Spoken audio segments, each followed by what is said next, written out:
Parents strongly caution the following programs are intended for mature audiences over the age of 18. These programs may contain some material that many parents would not find suitable for children and may include intense violence, sexual situations, coarse language, and suggestive dialogue.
All right, happy Tuesday night. Another episode of Sound Injection. We have some of the peoples from Bachelor's Grove join us tonight. How you guys doing? Good to see you. Good. Fantastic. So I am going to do my normal thing, and I'm going to pick on Meg because that's what I do. You love me. Let's see. What is... Man, I'm not ready for this. I have to... Now I'm drawing a blank. I have the pressure on. Okay. What was the first concert you went to? What kind of a... Like, as far as, like, metal goes, that kind of inspired you?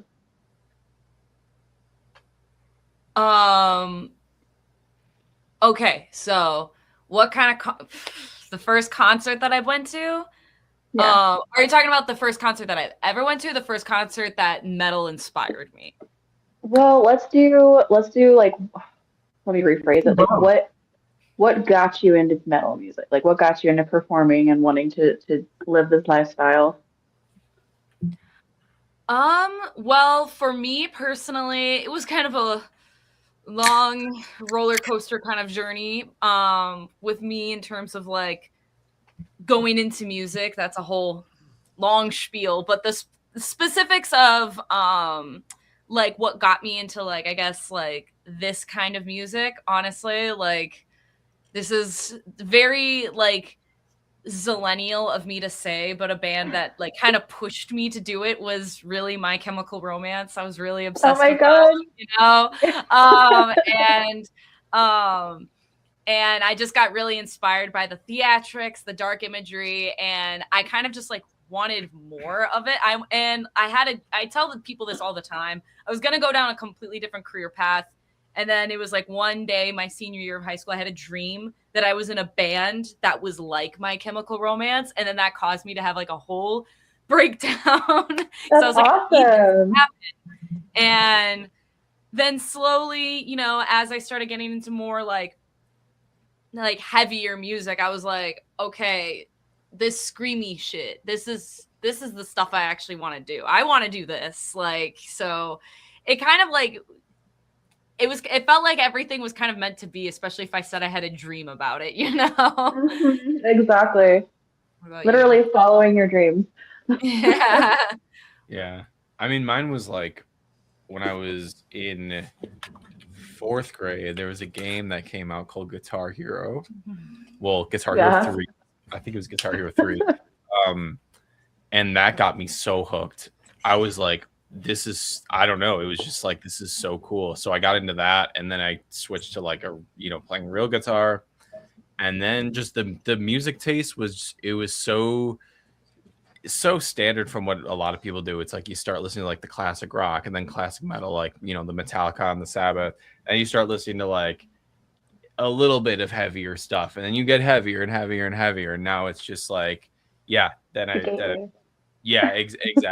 So I'm right up there, just all these like theatrical bands, and just heavy stuff that got me into it. So yeah. Hell yeah. I think Black Sabbath and Breaking Benjamin were like my gateway to like the music that I listen to now. Yeah, mine was Motorhead. Nice. Heck yeah. Hands down Motorhead. Which goes to kind of playing off of what she said, like, what is the first metal band that you can remember that really just kind of like clicked with you and was like, holy shit, this is something? Well, hers is My Chemical Romance. Mine's 100% Nightwish. Shit! Wow. You never got that answer before. Okay. Oh, really? That's crazy. No, never. They were for me. They were like perfect. They were like melodic. They had like the Tim Burton, Danny Elfman style and like Imaginarium, and I obsessed with all that stuff. So that with like the heavy stuff was made it for me. I'm gonna be so controversial with what I'm gonna say because people are gonna yell at me. I know it right now. People are going to yell at me in the comments saying that's not metal. But the first band that I'm gonna say is on that border of metal that got me really into metal was Ghost. So oh hell yeah. Yeah, I love Ghost a lot. Been such a big fan for years now. Dude, it's one of my top 5 favorite bands. Same. It took me a while to get into Ghost. I love them, and like I always tell people because everybody like now they like really blew up because of Mariana Cross and everything, and I always tell everybody I'm like I remember when that song was a deep cut, okay? Like I'm that person, but yeah, that's the band that would be the metal band that and I'm gonna say hard M metal because people are gonna fight me and say it's not metal, but that was the first like metal band for me that got to me. Like, it is. I mean, what is metal? I think it is. I mean, to me, I feel like I think Sleep Token's metal, even though a lot of people don't think it's metal. I still think it's a form of metal. Like I still remember the first time I ever seen Ghost. I was at Welcome to Rockville, and I was working for an FM station, but I had no idea who the fuck Ghost was. And whoever set this up, they did a bad thing. Although it was kind of funny, it was a bad thing. So they had Flyleaf up, which everybody knows Flyleaf is a Christian band. So Flyleaf goes. There was tons of like Christian groups that were there to see Flyleaf because Skillet was playing too. So they all stayed. A horrible combination. They all stayed. Well, as soon as Flyleaf was done, Ghost was on next on the same stage. They all stayed. And everybody's like, I see all these guys laughing. I'm like, what's so funny? And they're like, do you not even know anything about Ghost? I'm like, no. And I look up there and I see the goddamn backdrop of Baphomet come down. I'm like, oh, boy. Well, then the very first song, I see the Fall come out and they start playing the intro to Year Zero over and over. And all these kids get their eyes get the size of $50 coins, like tears are pouring down their eyes. I'm like, I shouldn't be laughing, but oh my God. No. Like, oh shit. But Ghost left an impression. because they fucking killed it. They do so good. I've seen them Yes. about now.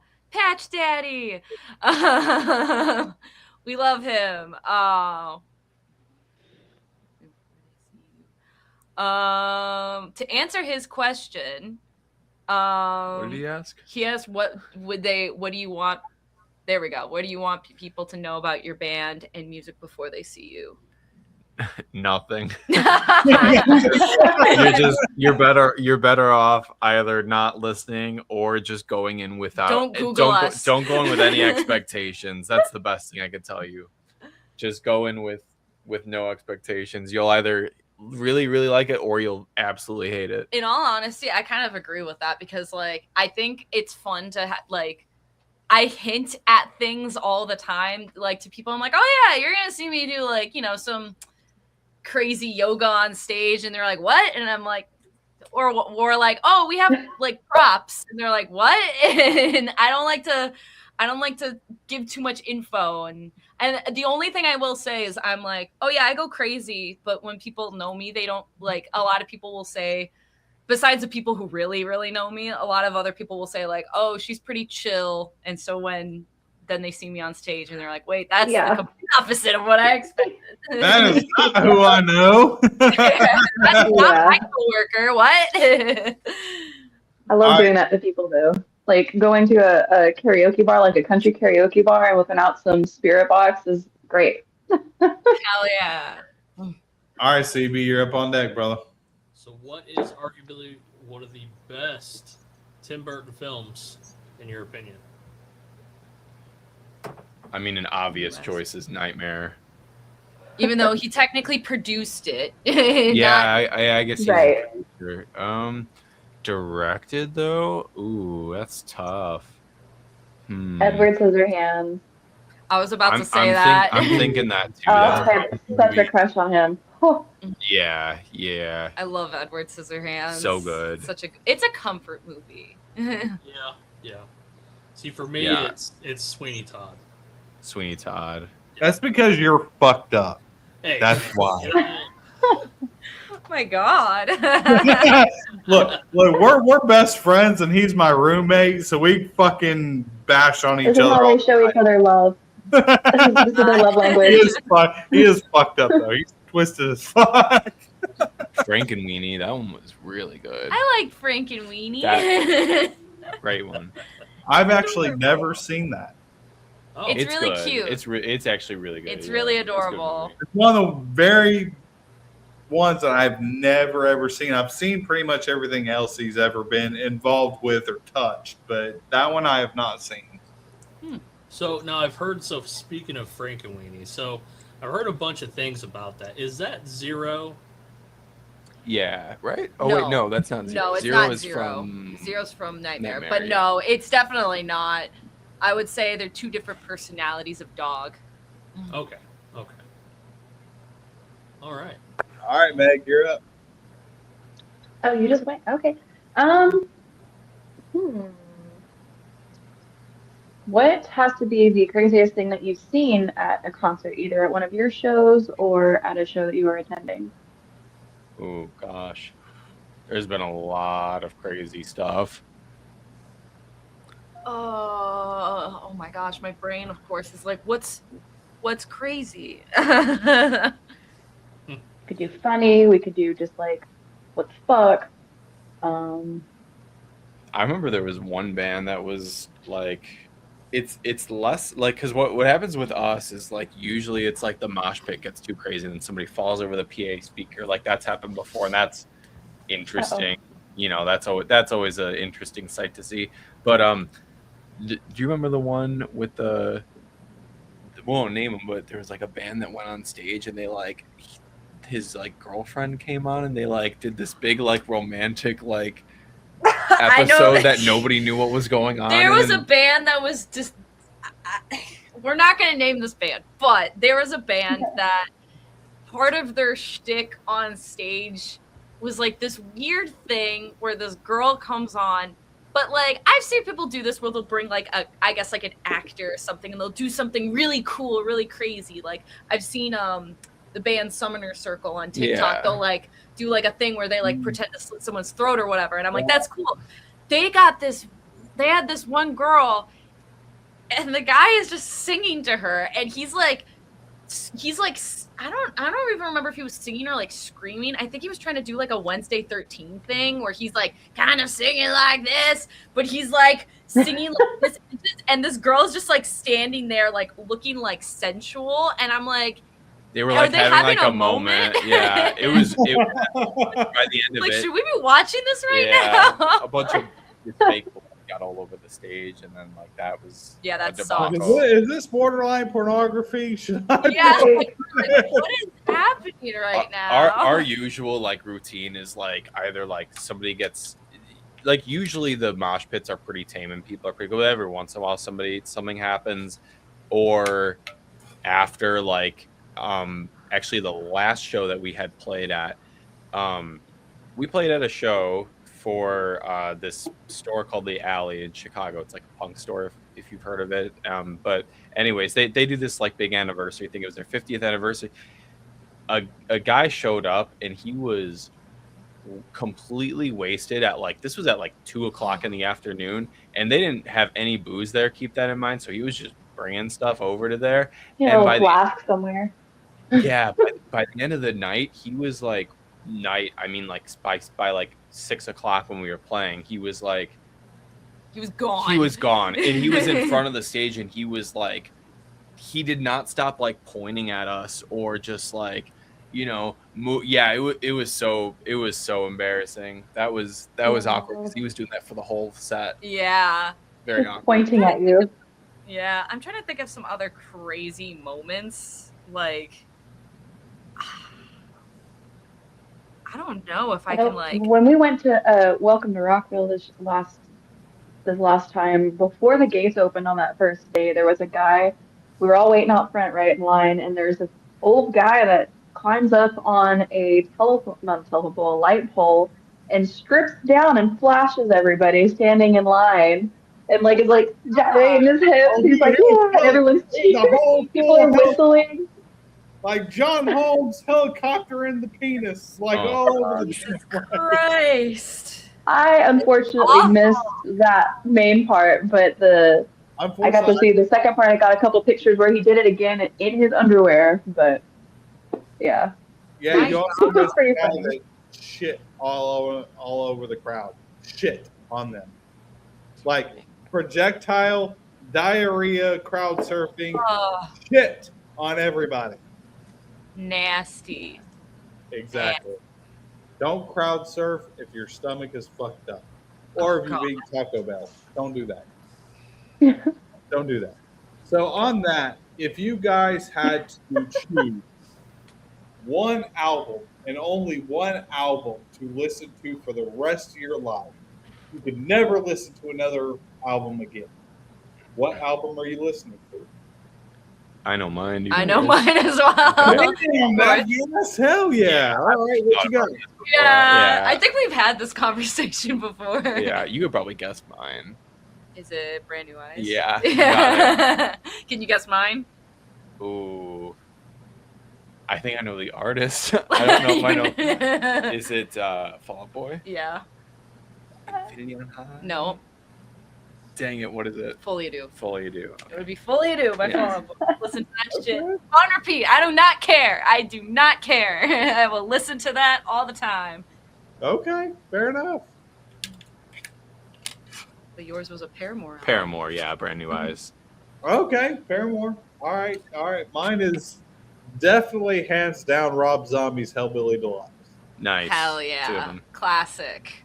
Which is bad because like I'm mainly like a prog metal and deathcore guy, but I love my probably two of my, even though that's the type of bands that I play in and that I love, my two biggest inspirations other than Lemmy, because Lemmy's God, is Marilyn Manson and Rob Zombie.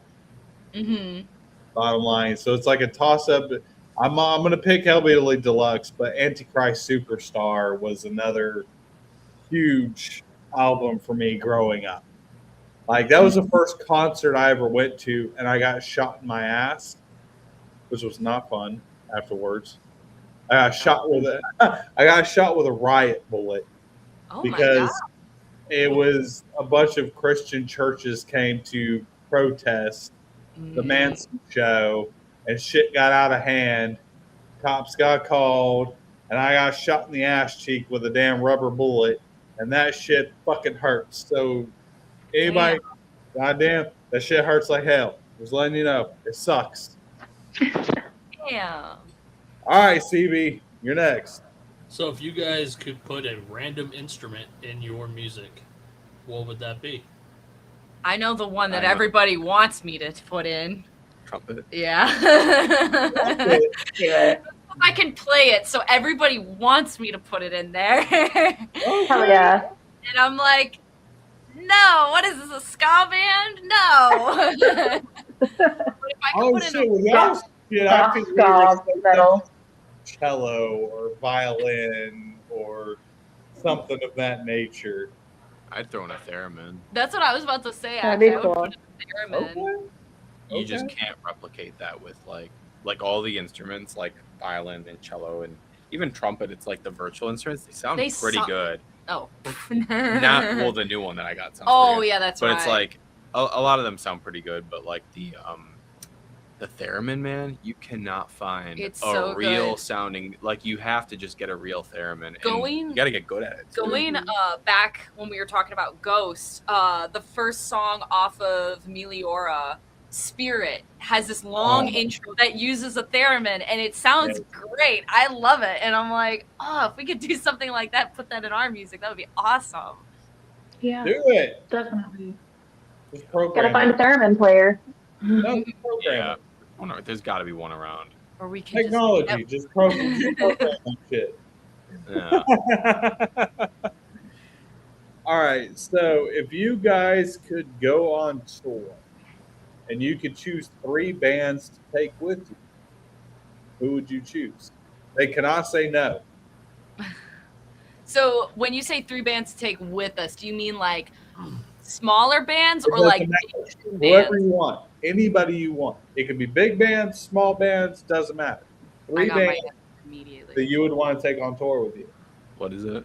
My answer, because my dream artist that I want to tour with is Avatar. So that'd be sick. I love him so much. Avatar. So that would be 1. My number 2, going back to Ghost again. Gonna say Ghost. And my number 3 is Motionless in White because I love Motionless in We're White. best friends. Hell yeah. Hell yeah. We'd definitely go to that show. And you know what? It would work too. I feel like the 4 of us touring together, I feel like the vibe would work. I just think thematically it makes sense to me. So, what about you? That's a toughie. I mean, I would probably go Nightwish. That would be really fun. Maybe let's throw in. What if there were Nightwish? Let's do Danny Elfman. Let's just put that as like a Yeah. because he's playing with some he does some weird stuff. If you ever listen to his solo stuff, Yeah. And then let's also do Motionless. I would appreciate that too. Yeah. Hell yeah. We love Motionless. They were fantastic at Welcome to Rockville. I think they were the best show. Yeah. I think they were the best show. Yeah. And Sure. I just bought tickets actually for her birthday. Motionless is coming here, and she's moving here in October. So I bought her tickets for all of us to go see the Motionless tour, which is like Motionless in White, I think, Dark Divine, Dayseeker, and there's somebody else on that tour. I can't remember what, but yeah, they absolutely blew away 90% of the bands that were at Welcome to Rockville this year. Heck yeah. Hands down. All right, Meg, you're up. What is your favorite morning beverage? Coffee. I'll go water. How do you make your coffee? What? How do you make your coffee? How do you do it? I have it black, just straight up. Yes, we are best friends. We're best friends from here on out. I cannot do black coffee. It's funny because I do like coffee with cream, but the thing is, in the morning, I'm just like, first of all, I have a very sensitive stomach in the morning. So, like, I'm just like, okay, water and black coffee, and give me like 45 minutes before I can actually like consume anything because my stomach will hurt. Yeah. I am black coffee all the time, every time. I don't do any sugar, no creamers, no nothing. Just I like, especially if it's a really good coffee, I like the natural flavor of coffee. Like I want to taste the natural flavor of that coffee bean, whatever it be. I want the natural taste. I don't want to put all that sugar and fucking artificial crap on top of it. I just want it for what it is. See, I don't like all the crazy flavors of like the creamers and stuff, but I gotta have like at least like milk in it. So my favorite's like just like milk and honey. Nice. Just milk and honey. I always have 2 cups of coffee a day because that's how I function. But like my second cup that I have around like lunch, that's when I'll put like almond milk in it because I usually have like we're both those kinds of people that has to have something sweet after we have something savory. So it's like, okay, here's my like coffee with milk, and I'll have like a cookie with it or something because it's time. So in the morning, I'm like, no, give me black coffee. Yeah. And then he's just like water. Just do water. I do drink black coffee because it just helps me like work out and stuff in the morning because that's like the only time that I have. I'm like, well, if I gotta go run, I'm like, coffee will help. So I just drink it even though I'm like, I don't hate it, but I'm not the biggest fan of it. So I love everything about natural coffee. And I'm a coffee snob. I'm bad. I'm a horrific coffee snob. Ask him. He knows. Fucking I get up and I'm just like, I literally, if you go in here, we have a coffee bar in our house. Just eating the coffee beans. I love that. Espresso beans, chocolate covered espresso beans are awesome. They are perfect study snack. They're delicious. Oh, what? A chocolate covered espresso bean? You've never heard of this? No. Oh my god. They're good. What? No. They're great. Yeah, they're good. Yes, they're so good. Well, you go to like. Hold on. CB, did you just say you knew what that was? Yeah. Yeah, it's like. And you haven't common. to this. I mean, I don't eat them all the time, but I mean, it's been years. You don't eat them, you drink them. No, you eat those. You eat them. You eat them? Yes. Yeah. It's like a little candy. Y'all are killing me. You're fucking killing me. You eat it? It's Yes. a coffee bean. Oh my god! I can't believe you didn't know that these existed. That's wild. No, I didn't know. That's crazy. They exist. Yeah, pretty much like every candy shop has something like that. Whole Foods will have it. If you go to Whole Foods, like it's really, you've got to try it now. Yep. You'll probably love it. Delicious. Mhm. It's What delicious. the fuck? Y'all fucking kill. You're fired. Okay, bye.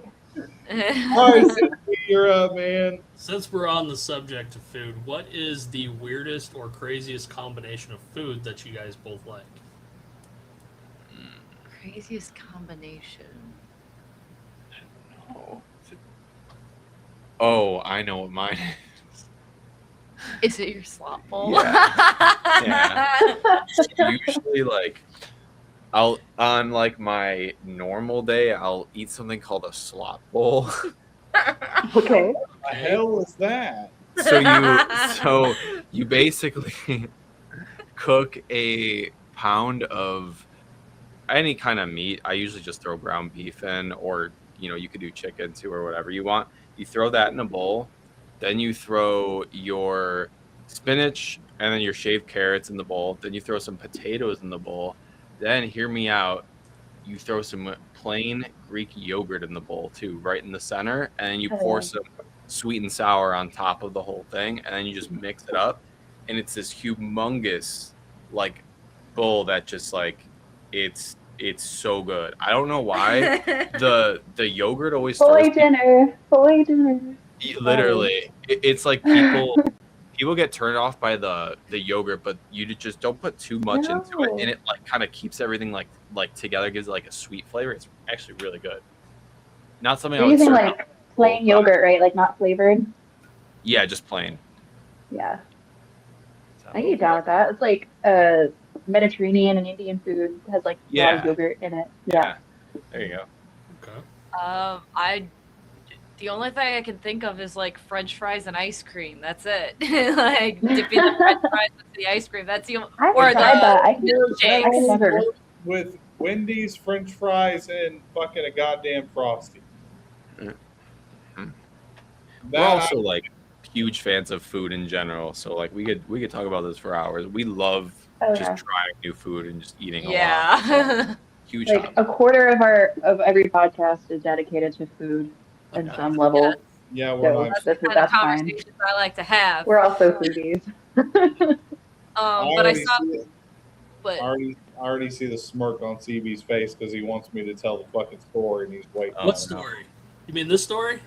Yes. Oh. Oh no. Yes. Oh no! What story? The gas station sushi story. Oh no! Every time I hear somebody explain a story about their experience with gas station sushi, it never works. It was bad. So I was playing in a band. Of course, I think I was in my 20s, and we had a tire blowout. And I was the only motherfucker that knew how to change a tire out of the entire band. So we pulled over to this area that had like a gas station, but there was all kinds of restaurants that were in this big shopping center. So I said, "You guys go get food. I'll change the tire. No problem." So we get back and they brought food. Well, it was sushi. Well, there was a sushi place that was by the gas station, so I just assumed that they went to the sushi place. They didn't.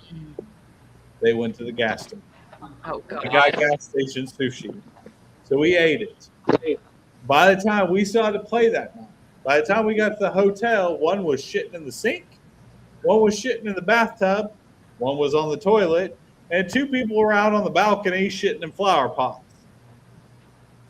So I go, get done, and I go down, and there was like a Walgreens or something that was right by our hotel.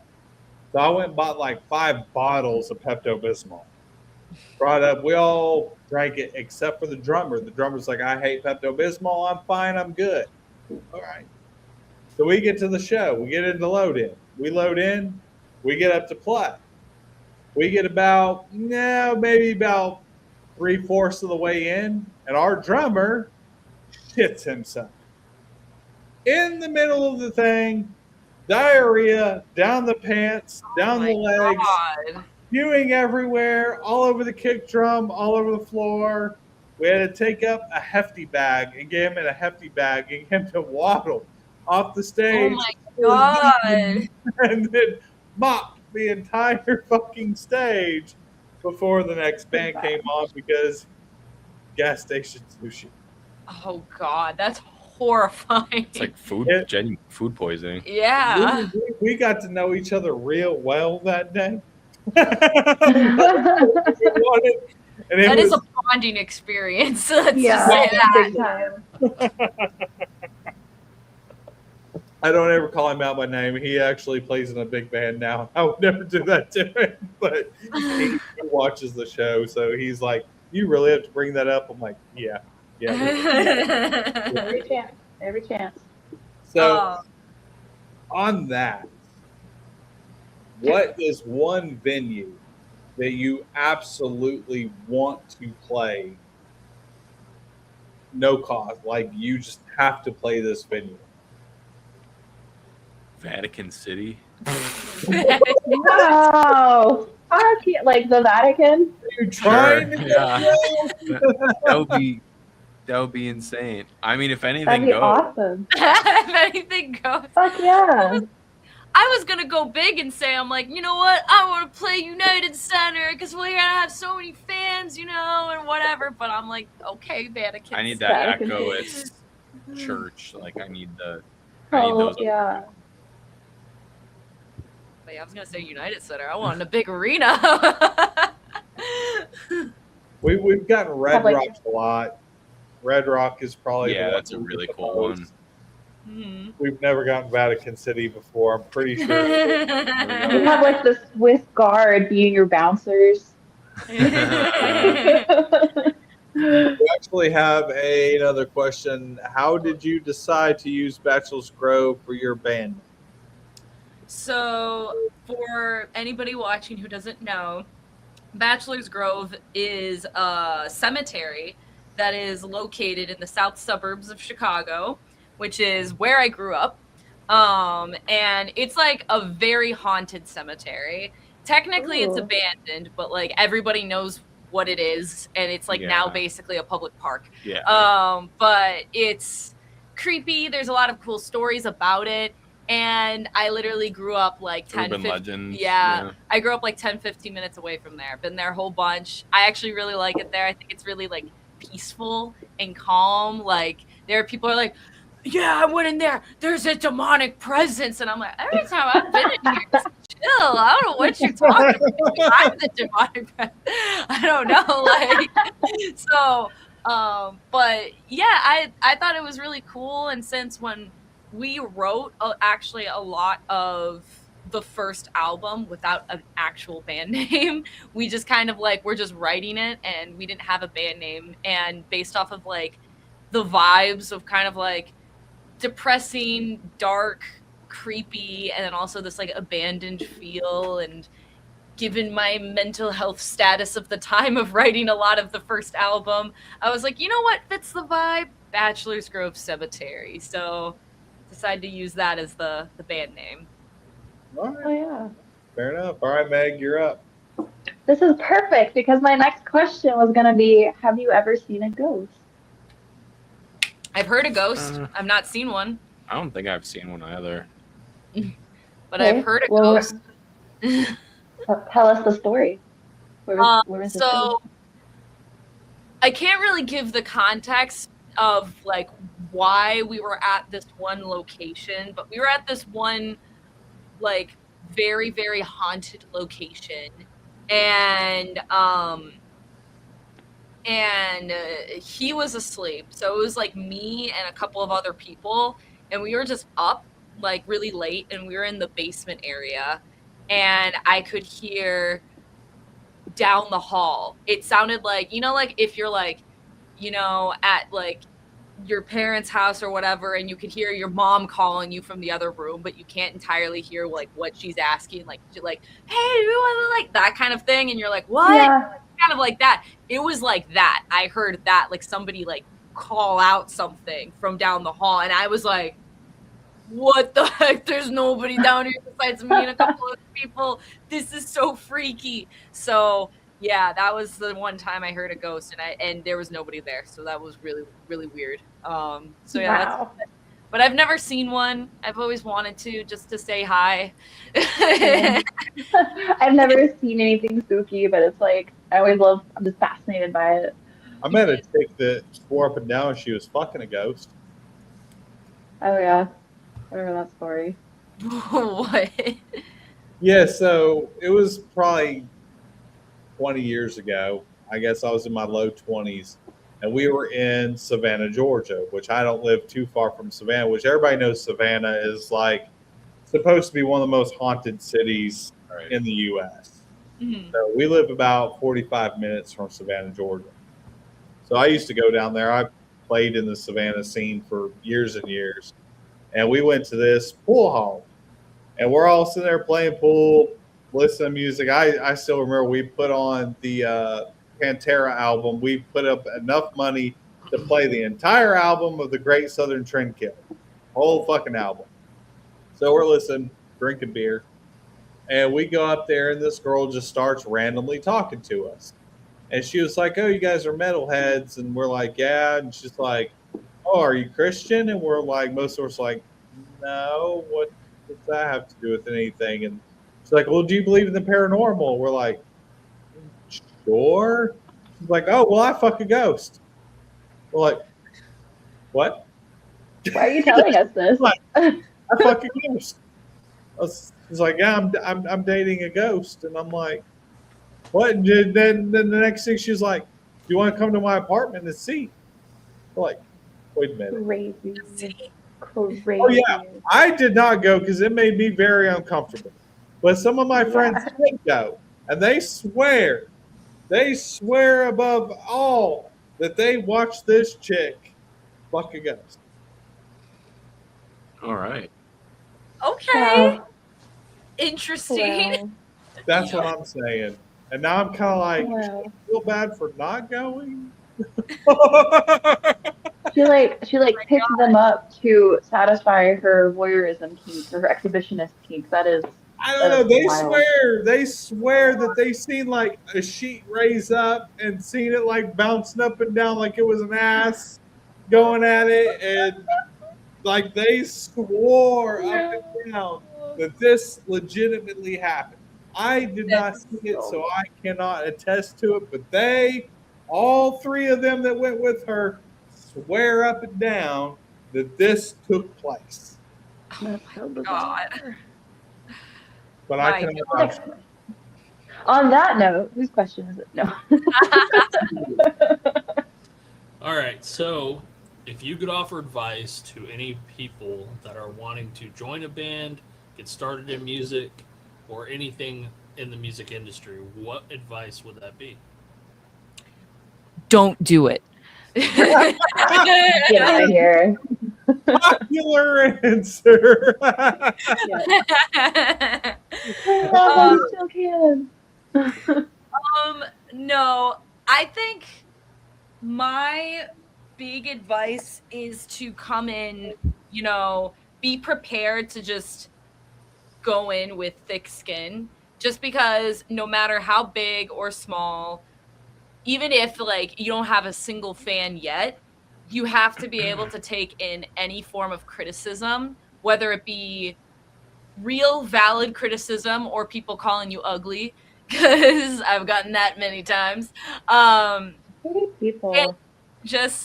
And just like, just be prepared to just get, anything that you might not want to hear. I mean, like, we both went to music school. That's actually where we met.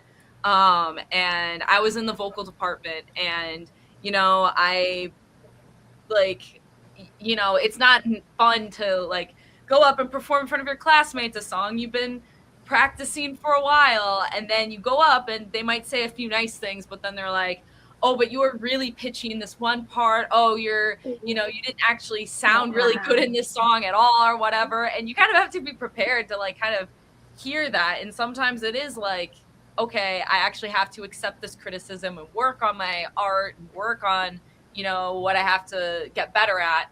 But then there's other times where it's just like, sometimes you also have to learn, okay, how do I see these hate comments where people are saying the worst vile things, and how am I going to react to this? Because let me just tell you, it sucks. It's really hard to manage. And I think that's what honestly can kill a lot of people in terms of like being able to like do anything music related, is having to hear criticism and hate, because they don't want to hear that. They want to hear that they're automatically good and that everybody loves them. But unfortunately, That's not the reality.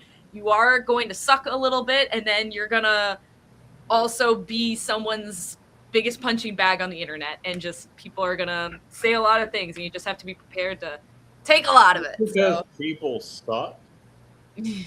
And everybody thinks that their fucking opinion is goddamn golden, and they're not. You half these people that have something to say, they don't even work in the industry. They don't know shit about the music industry.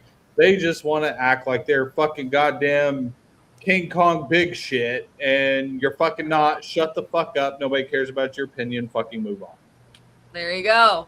Let me just tell you, the amount of hate comments we'll get from like people that are just like these anonymous face like metal meme pages that like post like memes from like MySpace, and like and be like, and then they'll say like, actually you're not good at all.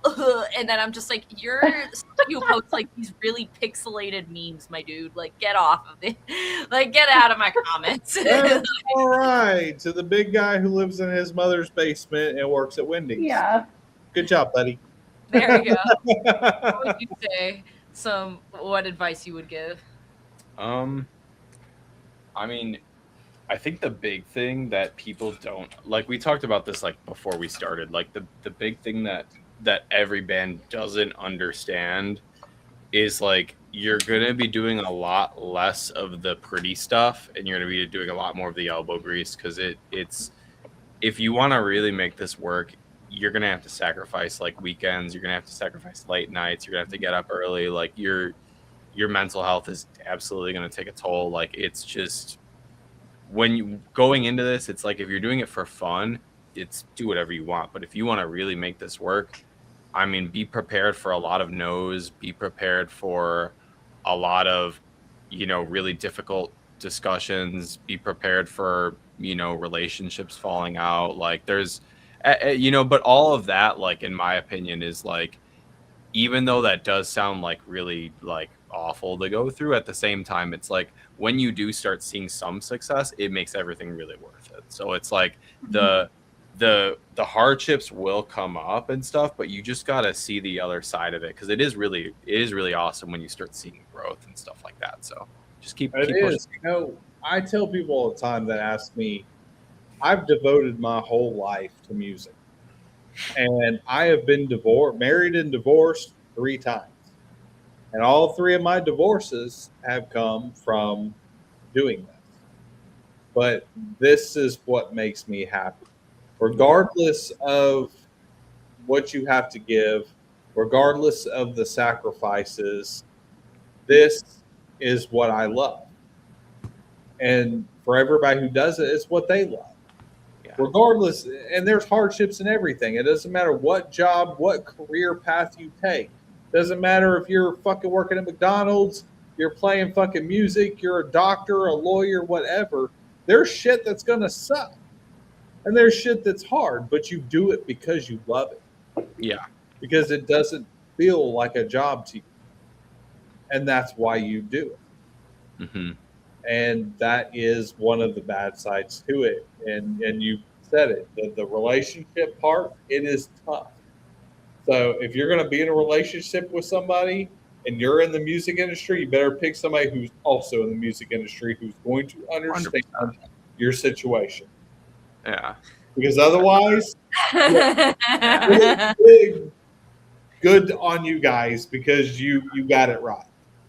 We meet people all the time who are in the same situation. Like, I can't even tell you how many of the bands we play with that are like, there's a couple in the band somewhere, or they're like with somebody who's helping them. Or it's the only way to make it work. Sometimes it is. It's like, it's so hard. I can't even imagine. It is, because when you live on the road and you're trying to turn this into a full scale thing where you can pay your bills and survive and function, you're gone a lot. You're on the road a lot. You're going to miss birthdays. You're going to miss holidays. Yep. The only way that you're going to make this function is if you're with somebody who's in the same industry, who understands, they understand the situation, and they're in that situation themselves. Because otherwise, if you're with somebody who's outside of it, they're not going to understand. No matter how many times you go over it over and over and over, they are not going to understand. And I found that out years and years ago. I was just like, God damn, I can't make any chick happy that I'm fucking with. Mm-hmm. And it's because of that right there. Yeah. All right. So on that, if you could dig up any dead musician and spend 24 hours with them learning everything they know about the music industry, who would you spend that 24 hours with? Ooh. Dead musician. Learn everything about the industry. Yeah. See, initially I was like, oh, well, either side of it. But then I'm like, what, he would help me with. It could be musicianship. It could be the business side. It's whatever you want to know. I would go Mozart for sure. Like that's just the first person that came to me. I'm just like, I don't know. I like that music a lot, but also like just fascinating. Hear like what, I don't know, converse for that long about just, this is what's happening now. Your music is still popular, popular on TikTok, and then just the fucking TikTok. Yeah. I feel like he would give really good advice. I would be like, just have him listen to all of our songs and be like, what can we do to make it better? You know? I think for me it would be David Bowie, just because Oh, that is yeah. still the musician death that has screwed me over the most. I remember crying. I had class that morning and I was crying when the news came out. But he would be the person that I would probably talk to because, again, I respect and admire him. I like his music a lot, but it's also a thing too where it's like he's seen a lot, he's met a lot of characters, he's like grown a lot of as a musician. His discography is insane, and then like again the people he's like met and collabed with and has just seen how the scene has changed, you know. And so I don't know, he's just a very interesting person when it comes to like music stuff, so I feel like I would want to talk to David Bowie. Okay, so I'm glad you brought up the thing of the scene. I'm gonna throw a bonus question out there. So, what is one thing that you would really like to change about the music scene and the industry as a whole? Big thing is money. Yeah. I mean, I mean, you know, it's we don't make any. it's like it's less about it's like costs go up for things, like we know that's just going to keep, you know, that's always going to be the way it is. It's like everything from the, you know, the equipment to the gas to like, you know, paying people who's working for you and stuff like that.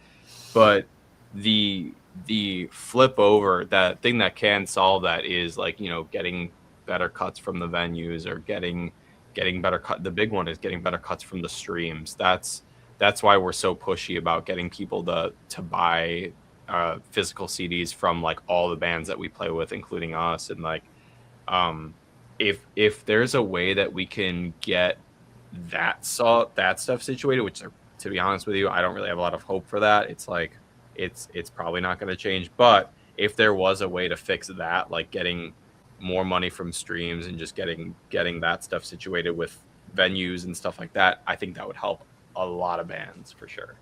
I actually agree with that, like, completely. Like, I've done it before where, like, I've been so close to posting on my personal TikTok, like, a rant about this because, like, I feel like, especially, like, we'll get comments all the time about, like, people thinking that, oh, we're a musician online, we must be, like, loaded or whatever. And it's like, literally, like, I just got home from my job right now. Like, I have a day job, you know, and I have to work really hard because if I have a bad week at work, then, oh, well, I guess, you know, if we don't have enough money in the band fund, well, I don't have money to chip in to buy new CDs or whatever, you know, and it's like, and it kind of sucks. And I think that's something that people also don't realize why a lot of bands will like struggle and even like just fall apart because it's just like literally money will just, it's you gotta so be really hard, careful, you know? really careful with how you use it. There was a way to pay people more within the music scene, like not just for our sake, but also all like, of them. You know, there's too many bands that die out because they can't afford it and they quit, you know. So if I can add one more side note to that too, I will play devil's advocate for a minute. The trade-off to that though is I really wish like other bands, because we talk about how many bands there were and there's so much competition. A lot of those bands don't really take it seriously, but they end up being in environments where other bands are trying to take it seriously. So then you got like the guy who's drunk on stage, like barely able to keep it together. And then you got, you know, the guy who, you know, does X, Y, and Z and then gets kicked out in the band. And, you know, and then it's like, then it makes everybody look bad. Then these venues are like, well, why even offer a guarantee to bands that are like acting like this? And like, I think especially with like rock and metal, it's like people just don't really respect it, you know? So. No, I mean, you guys are absolutely correct because it's just like a band is a relationship, you know, whether you want to acknowledge it or not, it is a relationship, and money's a big problem, which just like a relationship, 80% of your divorces are because of money issues. Yeah. Same thing with bands. When you see bands collapse, a lot of it is money issues because the cost of touring and instruments and everything that goes into it, they don't think about that. none of them ever think about how much you guys pay out of pocket to entertain them. Yeah. Right. And you guys get fed up because you're like, why should we care if they don't care? Mm-hmm. Yeah. Why should we keep doing this and pouring money into it and pouring our hearts and souls into it if they don't even fucking care to show up to buy a $10 ticket? Yeah. Yep. Yeah. And it's rough and it's hard. And I do understand, like, from the venue's perspective, it's like you got to make your coin too. Like, you got to pay the sound guy, you got people working at the bar and stuff. And there definitely, again, there is some level of awareness I wish bands would have, where it's like, yeah, if you're getting hired, like, promote the damn show, like, post on social media, ask your friends to go if you have to, like, get people in the door and build that good relationship with the venue, because they'll love to have you again. But like, a lot of bands don't do that, and again, it's like this endless cycle of like the venue not wanting to pay anybody, and then also the band people, like you guys said, that's like, why should they even care? Because they're not getting the money for it. So it's ridiculous. Yep. And it goes both ways. Yeah. And it's a never-ending cycle. And then you got people that don't want to go out to venues because they're like, oh, we don't know the songs. It's like, there's that too. All the people that you like, you didn't know those songs before you fucking heard them on the goddamn radio. Exactly. So how the fuck are you gonna know if you don't give them a goddamn chance? Yep. That's why like, if I see bands coming to my area and I don't know who they are, I go anyways. Mm-hmm. Nice. I might find my next favorite fucking band, and I never even fucking knew it. Just like that's how I found Ghost. I had no idea who the fuck they were. That's exactly what you're describing, is like what we need to figure out. How do we get a lot more people to think like you? Yeah. That's like it.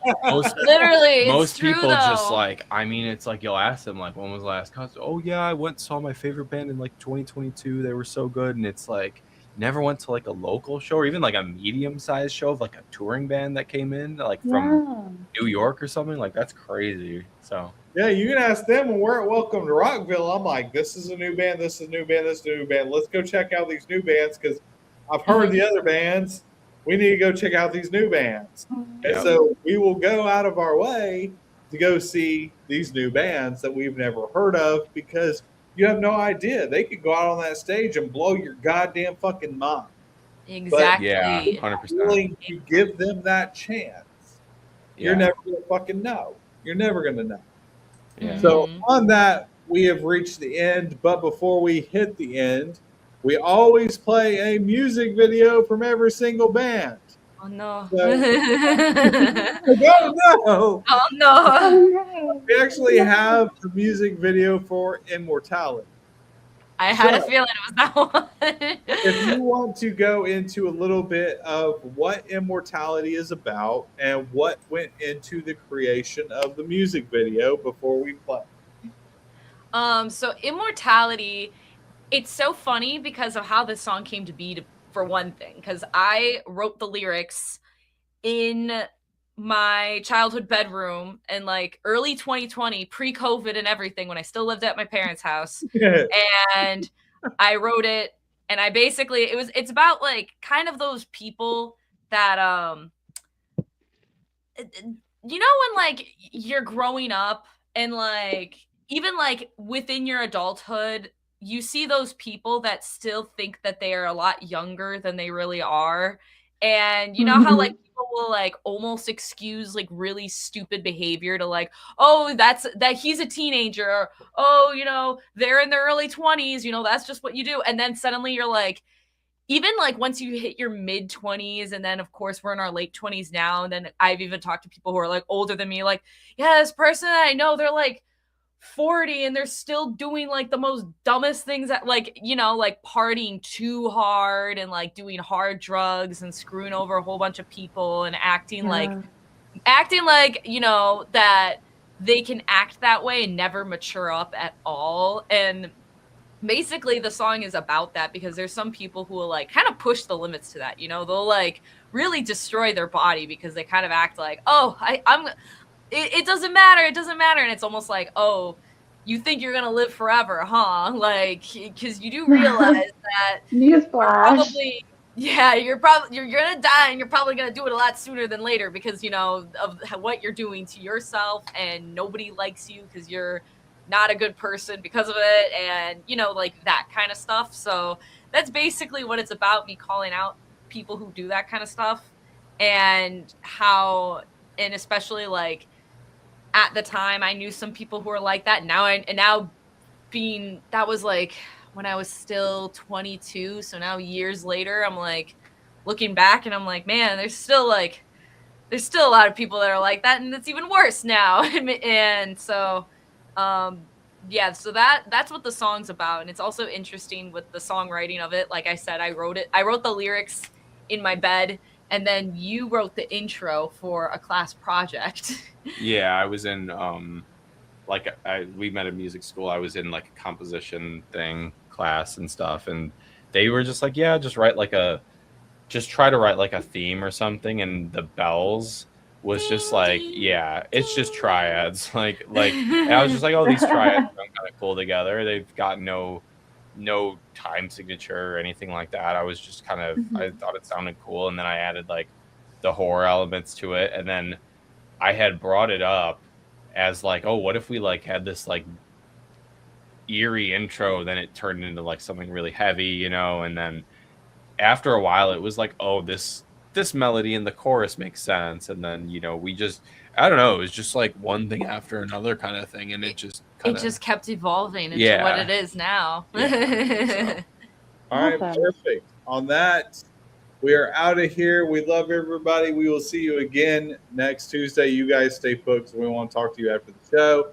On that, here is Immortality from Bachelor's Grove. We love you guys. Thank you. Make sure you go support this band. Go hit the fucking follow button. Buy some goddamn T-shirts and go to a show. Don't be a pansy ass. Go to a show. Yes, we want to see you there.